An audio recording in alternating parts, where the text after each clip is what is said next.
सभी को मेरा नमस्कार। मैं डॉक्टर सुनीता सिंह, एमडी पंचकर्मा, राजकीय आयुर्वेदिक चिकित्सालय शहबाज नगर, प्रभारी चिकित्सा अधिकारी। मैं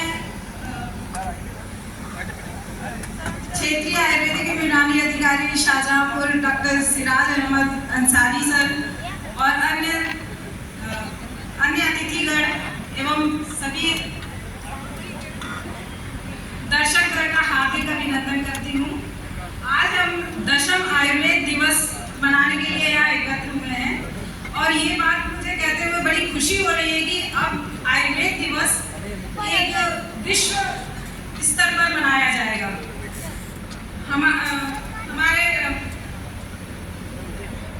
हमारे आयुष मंत्रालय और माननीय प्रधानमंत्री जी के नेतृत्व में अब आयुर्वेद को एक निश्चित दिवस 23 सितंबर का दिवस मिल गया है और ये वैश्विक स्तर पर इसको मनाया जाएगा। अब आगे से 23 सितंबर को ही आयुर्वेद दिवस मनाया जाएगा। इस बार थीम है Ayurveda for people and planet और ये सच भी है कि स्वस्थ मानव और स्वस्थ पृथ्वी एक दूसरे के बिना अधूरे हैं। दैनिक जीवन में आयुर्वेद है उपयोगी, रखता है जो हमें हमेशा निरोगी। जैसा कि हम सभी जानते हैं कि आयुर्वेद हमारी विश्व की सबसे प्राचीनतम चिकित्सा पद्धति है जो रोगी के रोगों को तो दूर करता ही है, साथ ही स्वस्थ व्यक्ति के स्वास्थ्य की भी रक्षा करता है।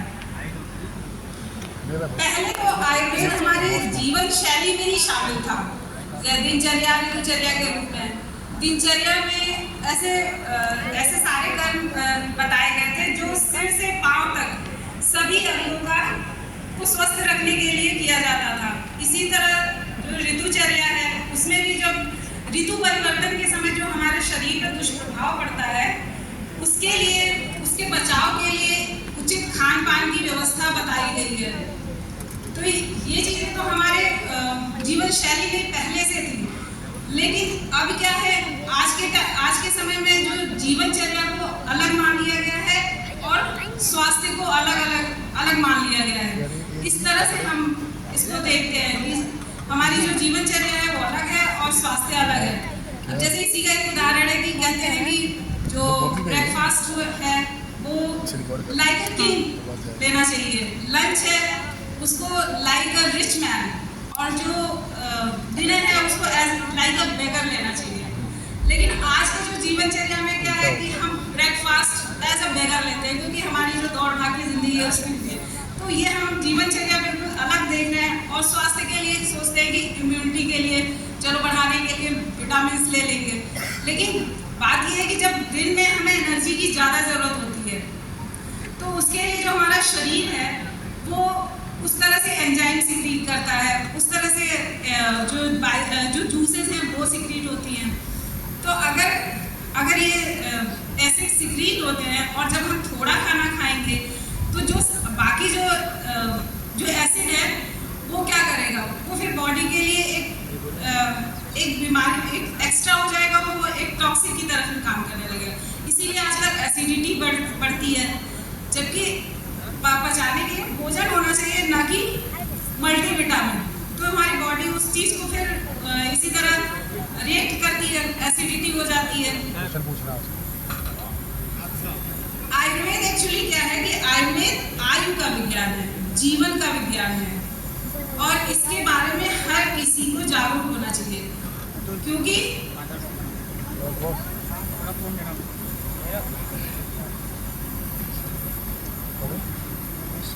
ये कुछ पूछना चाहते हैं?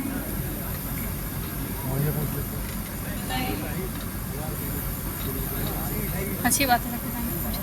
मैं राजकीय इंटर कॉलेज शाहजहांपुर का छात्र ईशा पांडे का छात्रा का छात्र हूँ। मैं वहाँ पढ़ाती हैं आयुर्वेद है क्या, वास्तव में आयुर्वेद क्या है? वहाँ पढ़ाती हैं। आयुर्वेद जो है वो ये साइंस जो आयु को बढ़ाने के लिए उसमें सारी बातें बताई गई, जैसे दिनचर्या ऋतुचर्या ये सब जीवन शैली बताई गई है एक तरह से कि आपको कैसे जीना है जिससे आपकी आयु बढ़ेगी। ठीक है, जैसे छात्र जीवन में हर एक छात्र के अंदर जिज्ञासाएं होती हैं, वैसे मेरे अंदर एक जिज्ञासा है कि रोगी कौन है और उसका चिकित्सा करने वाला चिकित्सक कौन है।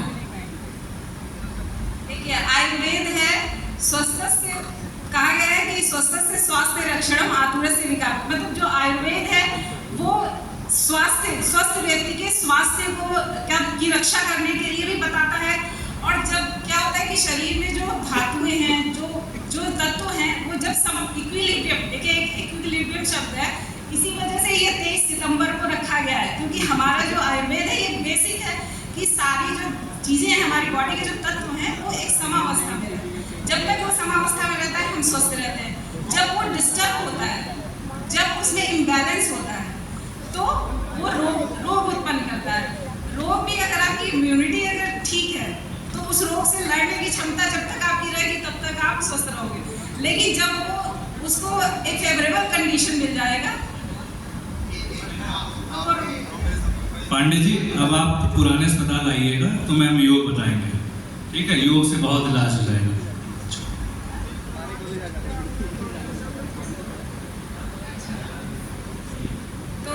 इनकी क्योरी थी यही कि देखिए, जब जो इक्विलिब्रियम है जब डिस्टर्ब होता है तभी रोग उत्पन्न होते हैं। तो इसके लिए क्या है कि व्यक्ति को खुद ही जागरूक होना है। चिकित्सक की आवश्यकता कब होगी? जब चिकित्सक की आवश्यकता तो तब पड़ती है जब स्वास्थ्य की रक्षा नहीं होने के कारण रोग उत्पन्न हो जाते हैं, तब चिकित्सक की जरूरत पड़ती है। अच्छा, हम बीमार कब होते हैं? वही बात है जो इन्होंने पूछा, हम बीमार कब होते हैं? जब हमारी बॉडी का जो इक्विलिब्रियम है वो डिस्टर्ब हो जाता है, तो हमारा शरीर जो रोग उत्पन्न हो जाते हैं। इसको हम एक उदाहरण से समझ सकते हैं कि जैसे कच्चा तेल होता है, कच्चे तेल को जब हम प्यूरिफाई करते हैं, उसका शोधन करते हैं, तो उसमें से पेट्रोल, डीजल और एलपीजी,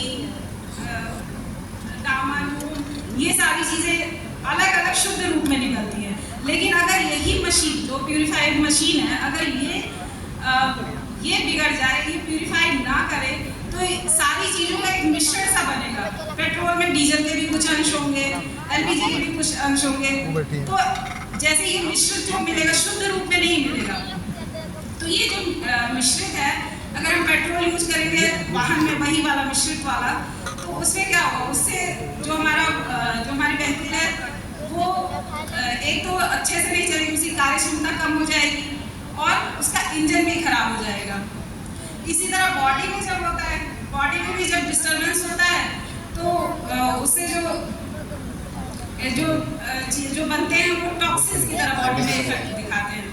अब जैसे मान लीजिए कि जो कैल्शियम है, कैल्शियम का मेनली क्या होता है कि वो या तो बोन में उसका जो नॉर्मल प्लेस है वो बोन में डिपॉजिट होता है, टीथ में। लेकिन अगर यही कैल्शियम गॉल ब्लैडर में, किडनी में अगर पहुंच जाए, वो एक उसका एक एबनॉर्मल प्लेस पे वो जाके डिपॉजिट होने लगे, तो वो स्टोन फॉर्म कर लेता है तो वही कैल्शियम, लेकिन मेटाबॉलिज्म जो है वो डिस्टर्ब हो गया, तो इसकी वजह से वो अपने प्लेस पे ना जाके कहीं और डिपॉजिट हो रहा है, तो वो डिजीज पैदा करेगा। अब जैसे मान लीजिए गॉल ब्लैडर स्टोन हुआ, उससे क्या होगा? फिर जैसे ही बाइल प्रेशर के साथ निकलेगा वो सीबीडी में फंस जाएगा, फिर वो कंडीशन आते ही हो जाएगी, इमरजेंसी की कंडीशन हो जाएगी। और अगर नहीं भी निकलता है तो वहाँ वो बड़े फिर उसकी जो लेयर है गॉल ब्लैडर की, उसको वो डैमेज करेगा और एक टाइम ऐसा आएगा कि फिर एक असाध्य रोग कैंसरस हो जाएगा। तो इस तरह से जो ये एबनॉर्मल डिपोजिशन है वो टॉक्सिन्स की तरह बॉडी में इफेक्ट करता है। और इसी तरह जैसे ब्लड प्रेशर के लिए है कि ब्लड प्रेशर में जैसे जो ब्लड वेसल्स हैं उसमें जो कोलेस्ट्रॉल, जब फैट मेटाबॉलिज्म डिस्टर्ब होता है तो कोलेस्ट्रॉल जो है वो ब्लड वेसल्स में इकट्ठे होने लगते हैं।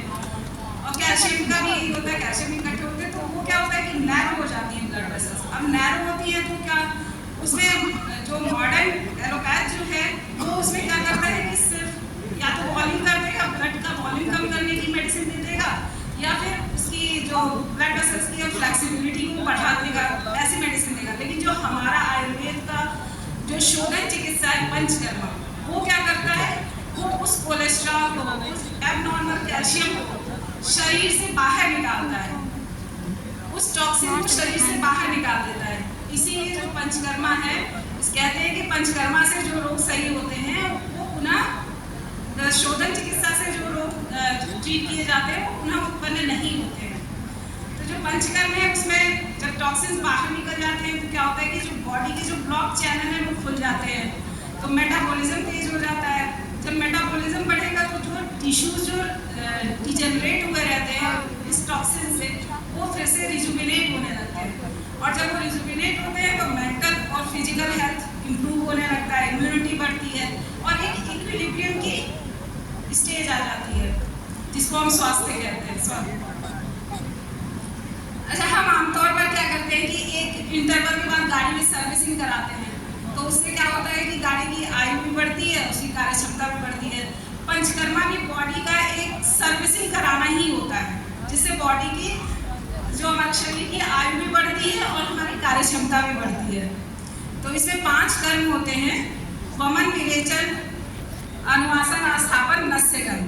तो जो वमन होता है वो मेडिकेटेड वोमिटिंग होता है। क्या होता है कि जो मसाज और सुदेशन हम करते हैं उसमें जो हमारे टॉक्सिन्स हैं उसको लिक्विफाई करके और उसको एक जगह जैसे आमाशय पक्वाशय में लाते हैं और फिर उसके जो सबसे पास का जो मार्ग होता है उससे बाहर निकालते हैं। तो वोमिटिंग में जो है मुख के द्वारा निकालते हैं जो टॉक्सिन्स हैं। इसी तरह विरेचन जो होता है वो मेडिकेटेड परगेशन होता है, वो स्टूल के थ्रू निकालते हैं। और जो नस्य कर्म है, सही से बना पागल दिया सही से बना ना। जो नस्य कर्म है नाक के द्वारा मेडिसिन देते हैं और सिर के रोगों में इसका ज़्यादा बेनिफिट है। इसी तरह बस्ती जो है बात के लिए है। और ये जो पंचकर्मा ये बाल्यावस्था से हमारे अंदर हमारे जीवन में है। जैसे बच्चों का क्या करते हैं, मसाज कराते हैं, उसका कर्ण पूरण, नासा पूरण सभी कराते हैं। इसी तरह ये हमारी दिनचर्या में भी शामिल था। पहले दिनचर्या में जैसे अभ्यंग, सर्वांग अभ्यंग कराते थे। इसी तरह ऋतुचर्या में बताया गया जो ऋतु में जो चीज़ें बढ़ जाती हैं, जो हमारा वात पित्त कफ जिससे हमारा शरीर बना हुआ वो जिस ऋतु में ज़्यादा होता है उस ऋतु में वमन, जिसमें विरेचन, और इस तरह से बताया गया है। तो इस प्रकार पंचकर्म शरीर के इक्विलिब्रियम को बनाता है। पंचकर्म के प्रभाव के बारे में अब जन जन में इस ज्ञान का प्रसार होना चाहिए और हमारी जो सरकार है वो भी पंचकर्म को बहुत बढ़ावा दे रही है।